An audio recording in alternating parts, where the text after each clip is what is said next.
Selamat pagi Bapak, Ibu, dan saudara-saudara yang terkasih. Kita kembali hadir dalam teduh pagi pada hari ini.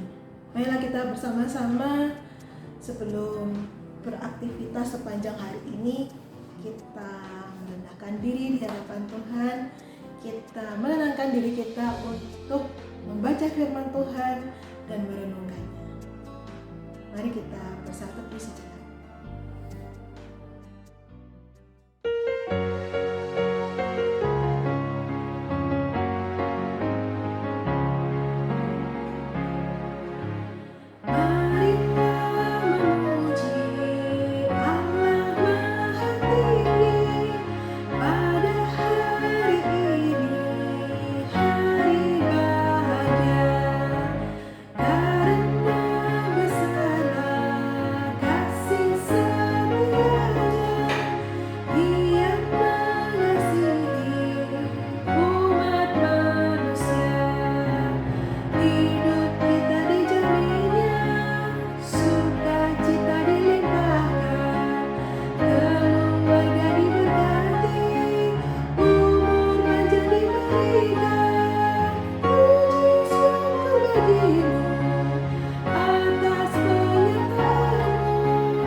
Sebelum kita membuka Alkitab kita, marilah kita minta pertolongan dari Roh Kudus untuk memimpin kita dalam membaca perenungan firman Tuhan hari ini. Mari kita berdoa. Tuhan Yesus, kami mengucap syukur atas hari yang telah Kau jadikan pada kami pada hari ini. Sebentar lagi kami akan membaca firman-Mu, ya Tuhan. Kami mohon pertolongan Roh Kudus-Mu untuk membimbing kami memahami firman-Mu. Terima kasih ya Tuhan Yesus. Amin. Mari kita membuka Alkitab kita yang terambil dari kitab Nehemia 5 ayat 1 sampai 13. Nehemia 5 ayat 1 sampai 13. Di situ tertulis Nehemia memperhatikan keluhan-keluhan sesama orang Yahudi.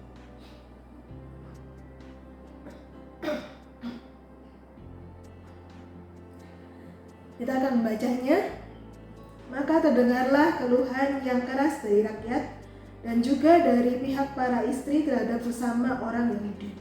Ada yang berteriak, anak laki-laki dan anak perempuan kami banyak, dan kami harus mendapat gandum, supaya kami dapat makan dan hidup. Dan ada yang berteriak, ladang dan kebun anggur dan rumah kami gadekan untuk mendapat gandum pada waktu kelaparan. Juga ada yang berteriak, kami harus meminjam uang untuk membayar pajak yang dikenakan raja atas ladang dan kebun anggur kami. Sekarang, walaupun kami ini saudara sedaging dengan saudara-saudara sebangsa kami, dan anak-anak kami sama dengan anak-anak mereka, namun kami terpaksa membiarkan anak-anak lelaki dan anak-anak perempuan kami menjadi budak. Dan sudah beberapa anak perempuan kami harus membiarkan diri dimiliki orang. Kami tidak dapat berbuat apa-apa karena ladang dan kebun anggur kami sudah di tangan orang lain. Maka sangat marahlah aku ketika ku dengar keluhan mereka dan berita-berita itu. Setelah berpikir masa-masa, aku menggugat para pemuka dan para penguasa. Kataku kepada mereka, masing-masing kamu telah makan riba dari saudara-saudaramu. Lalu kuadakan terhadap mereka suatu sidang jemaah yang besar. Berkatalah aku kepada mereka, kami selalu berusaha sedapat-dapatnya untuk menebus sesama orang Yahudi yang dijual kepada bangsa-bangsa lain. Tetapi kamu ini justru menjual saudara-saudaramu supaya mereka dibeli lagi oleh kami. Mereka berdiam diri karena tidak dapat membantah. Kataku, tidaklah patut apa yang kamu lakukan ini. Bukankah kamu harus berlaku dengan takut akan Allah kita untuk menghindarkan diri dari cercaan bangsa-bangsa lain musuh-musuh kita? Juga aku dan saudara-saudaraku dan anak buahku telah membungakan uang dan gandum pada mereka. Biarlah kita hapuskan hutang mereka itu. Biarlah kamu kembalikan kepada mereka hari ini juga ladang mereka, kebun anggur, kebun zaitun, dan rumah mereka. Pula hapuskanlah hutang mereka yakni uang serta gandum, anggur, dan minyak yang kamu tagih daripada mereka. Berkatalah mereka, itu akan kami kembalikan, dan kami tidak akan menuntut apa-apa dari mereka. Kami akan melakukan tepat seperti yang engkau perintahkan. Lalu aku memanggil para imam dan menyuruh mereka bersumpah bahwa mereka akan menepati janji mereka. Juga ku kebas lipatan bajuku sambil berkata, demikianlah setiap orang yang tidak menepati janji ini akan dikebas Allah dari rumahnya dan hasil jerih payahnya. Demikianlah ia dikebas dan menjadi hampa. Dan seluruh jemaah berkata, amin, lalu memuji-muji Tuhan. Maka rakyat berbuat sesuai dengan janji itu. Ada seorang yang bernama Erik Weihenmayer. Erik Weihenmayer ini mencapai puncak gunung Everest pada tahun 2001. Keberhasilannya dikatakan luar biasa karena 90% pendaki gagal dalam usaha mendaki gunung tersebut. Dan yang lebih menakjubkan lagi, Erik telah buta sejak ia berumur 13 tahun. Bagaimana ia bisa mencapai keberhasilan tersebut? Jawabannya adalah karena ia mendengarkan dengan baik. Ia mendengarkan sebuah lonceng yang diikatkan di punggung temannya yang ada di depannya. Ia mendengarkan arahan dari teman-temannya sekelompok waktu itu ketika mengendaki puncak gunung Everest. Dan akhirnya ia mencapai puncak gunung karena ia seorang yang siap mendengarkan dengan seksama. Mendengarkan itu adalah suatu hal yang sangat penting. Alkitab juga mengisahkan kisah seorang bernama Nehemia yang barusan kita baca. Nehemia adalah seorang juru minuman raja. Dia adalah orang Yahudi dan yang dibuang ke Babel. Yang akhirnya Babel ini pun masuk dalam kekuasaan Persia. Nehemia punya kerinduan hati yang sangat besar karena dia sudah cukup lama tidak pulang ke tanah airnya, maka ia mengutarakan kesedihannya, kerinduannya kepada Raja Persia. Dan akhirnya dikabulkanlah Nehemia untuk bisa kembali pulang ke tanah airnya. Namun setelah Nehemia sampai di sana, yang dia lihat bukanlah atau tidak hanya kehancuran dari tembok kota Yerusalem saja, tetapi lebih dari itu mental dari penduduk yang masih ada di sana itu juga mengalami kehancuran dalam tanda petik. Memang pada saat Babel menjajah, tidak semuanya yang dibuang ke Babel. Kurang lebih yang dibuang ke Babel adalah orang-orang yang berada yang cukup, yang berpendidikan. Sedangkan mereka yang masih tinggal ini kebanyakan mereka yang sudah tidak punya apa-apa, paling miskin. Tapi ini ketika mereka masih tinggal di tempat kelahirannya itu dalam keadaan yang cukup sangat rusak parah, sangat kehancuran total. Kemungkinan mereka pun tidak dapat mempunyai atau punya usaha untuk bisa membangun kembali kotanya. Nah, ketika Nehemia sampai dan dia bercakap-cakap dengan rakyat yang ada di sana, yang masih tinggal di sana, Nehemia ternyata mendapatkan banyak keluhan-keluhan dari orang-orang Yahudi yang masih tinggal di sana. Di ayat awal yang kita baca tadi, ada para istri yang berteriak bahwa anak-anak mereka harus dijual karena keadaan ekonomi finansial mereka pun sudah sangat anjlok, sudah tidak punya apa-apa. Ladang, kebun anggur harus digadaikan demi memenuhi kebutuhan hidup mereka. Mereka harus meminjam uang, tapi sekaligus juga harus membayar pajak. Dan mereka pun sudah sangat-sangat tidak sanggup untuk memenuhi kebutuhan hidup tersebut. Juga dikatakan di sini di kitab ini bahwa anak-anak lelaki ada yang harus dipekerjakan, anak-anak perempuan mereka pun dikawinkan dengan orang lain secara terpaksa demi mereka sendiri juga bisa hidup.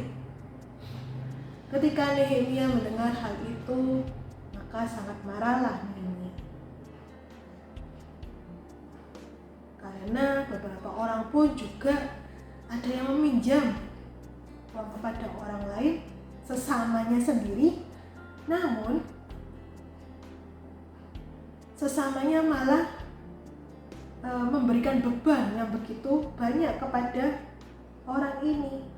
Orang harus meminjam, tetapi orang harus segera disuruh mengembalikan, padahal kondisinya pun belum tentu membaik, bisa mengembalikan uang dengan cepat. Itulah yang membuat Nehemia ini marah. Kenapa para pemuka atau para penguasa berlaku seperti ini, makan riba dari saudara-saudara mereka sendiri. Mereka seakan-akan tidak peduli terhadap kehidupan saudara-saudaranya sendiri. Dan Nehemia pun mengingatkan, tidak patut apa yang kamu lakukan. Bukankah kamu harus berlaku dengan takut akan Allah? Karena kita juga harus menghindarkan diri dari cacaan bangsa-bangsa lain atau musuh-musuh. Bangsa-bangsa lain pasti tentu akan melihat kalau orang Yahudi, sesama orang Yahudi ini saling menghabisi. Dalam arti mereka tidak saling peduli. Tentu ini menjadi sasaran empuk dari para musuh untuk bisa menghancurkan kembali orang Yahudi. Kalau orang Yahudi ini sendiri tidak kuat, tidak bersatu, tidak ada saling kepedulian, ini akan menjadi kehancuran kembali untuk mereka. Nehemia mengingatkan itu dan menegur mereka, para pemuka dan para penguasa, agar mereka tidak berbuat semena-mena terhadap saudaranya, agar mereka juga punya rasa peduli kepada sesamanya.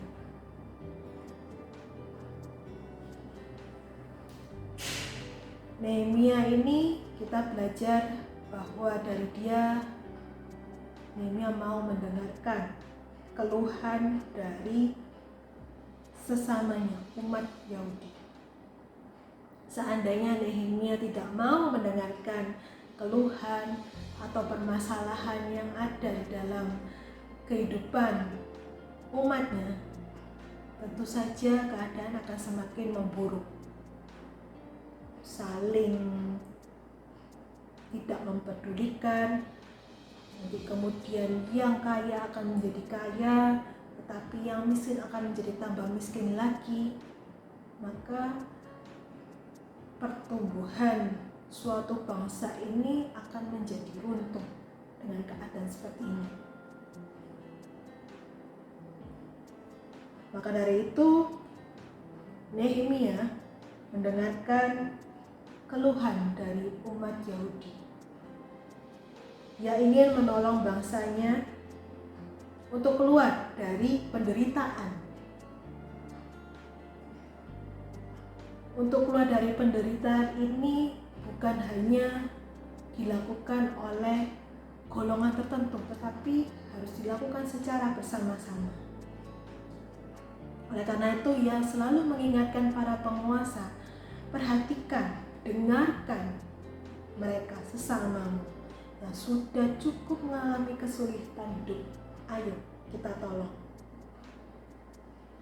Seperti itulah yang harus dilakukan oleh para pemuka, para pemimpin, para penguasa di sana. Dengan mereka bersatu, maka tentu saja pertumbuhan kota ini akan menjadi lebih baik. Dengan mereka bersatu, tentu saja para musuh-musuh pasti akan menjadi takut, enggan untuk menyerang kembali. Dan dengan bersatu, maka Tuhan pun tentu akan memberkati umatnya. Mendengarkan, itulah yang dilakukan oleh Nehemia. Apakah kita sendiri sudah mendengarkan orang lain? Kita hidup di dunia ini tentu saja tidak sendiri. Kita sebagai manusia yang sosial, tentu kita hidup secara bersama-sama. Kita memiliki keluarga, kita memiliki teman, sahabat, kerabat, tetangga, dan lain-lain.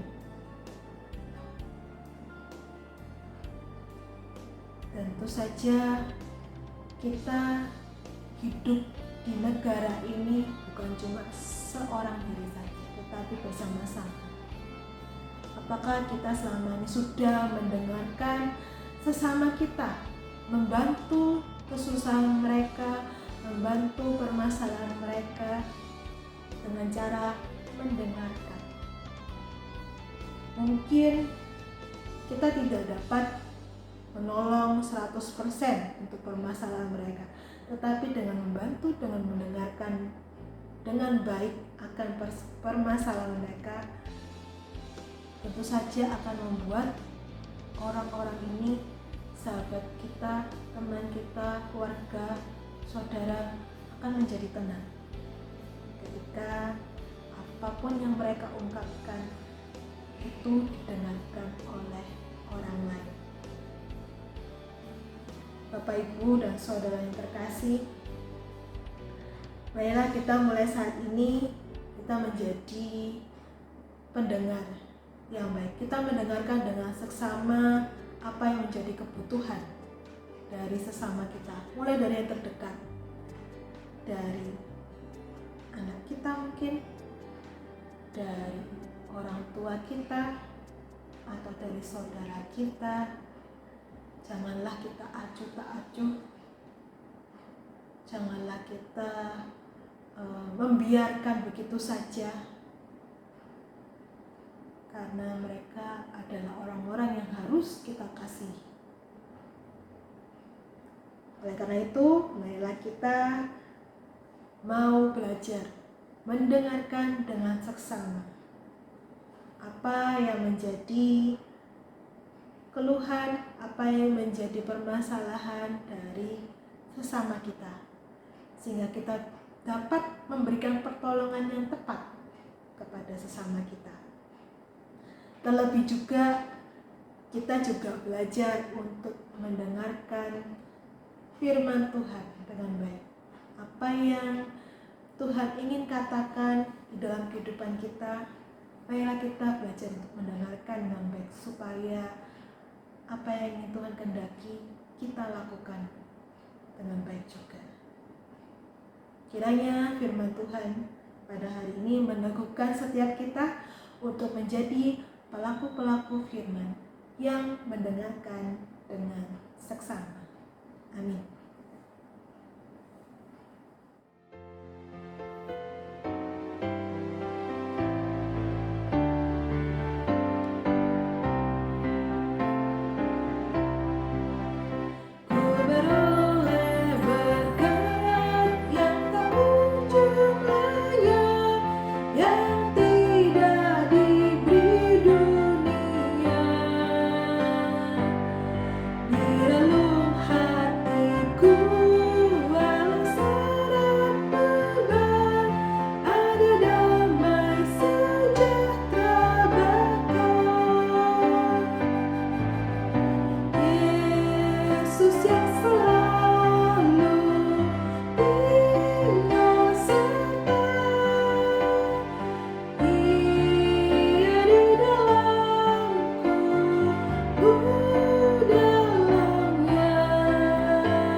Bapak Ibu dan Saudara yang kasih, sebelum kita menutup saat teduh kita pada pagi hari ini, kita akan berdoa bersama-sama. Kita akan berdoa syafaat.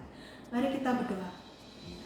Tuhan Allah Bapa kami yang ada di surga, kami mengucap syukur ya Tuhan atas firman-Mu yang meneguhkan kami, yang memberikan kami pelajaran penting, yaitu untuk mendengarkan dengan seksama, baik itu terhadap sesama kami dan terlebih juga terhadap Engkau ya Tuhan.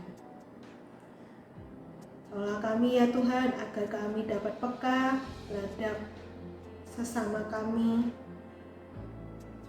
dan juga Engkau untuk firman-Mu yang harus kami lakukan di dalam kehidupan kami sehari-hari.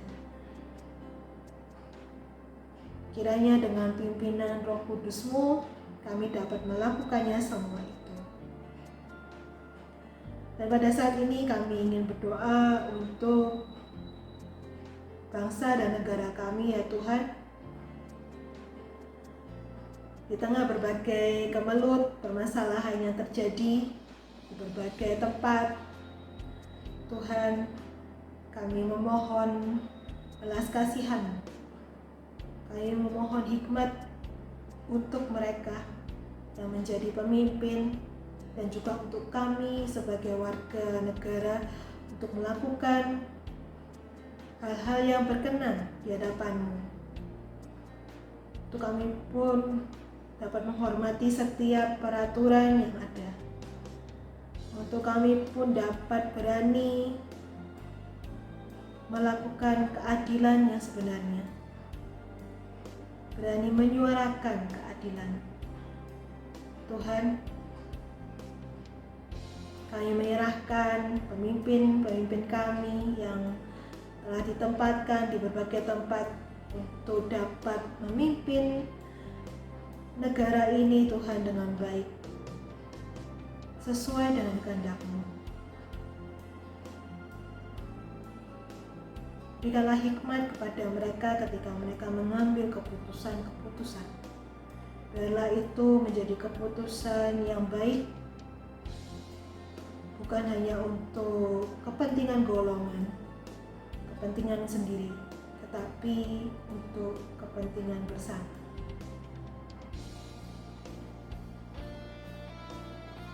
Kami juga berdoa untuk mereka yang masih berada di dalam kemiskinan, mereka yang harus berjuang di tengah kehidupan mereka yang tidak menentu.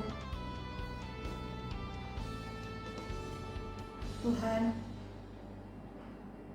kiranya Engkau juga yang memakai setiap kami Tuhan untuk dapat peka, dapat menolong sesama kami, mulai dari sekitar kami sendiri. Sehingga kami pun dapat bersama-sama membantu, bekerja sama, sehingga negara ini menjadi negara yang lebih baik Tuhan, yang bersatu dan saling mendukung satu sama lain. Kami pun juga berdoa untuk gereja kami, GKI Kayu Sari Tuhan. Kiranya Engkau yang menuntun para pemimpin yang telah Engkau tempatkan, baik sebagai penatua, badan pelayanan, ataupun jemaat serta aktivis Tuhan. Kiranya Engkau yang berkati kehidupan mereka masing-masing, dalam pekerjaan mereka, dalam pendidikan mereka, dan dalam kehidupan mereka bersama-sama, baik di tengah masyarakat maupun di dalam keluarga. Kiranya Engkau yang selalu hadir untuk menjadi nahkoda di dalam kehidupan kami masing-masing.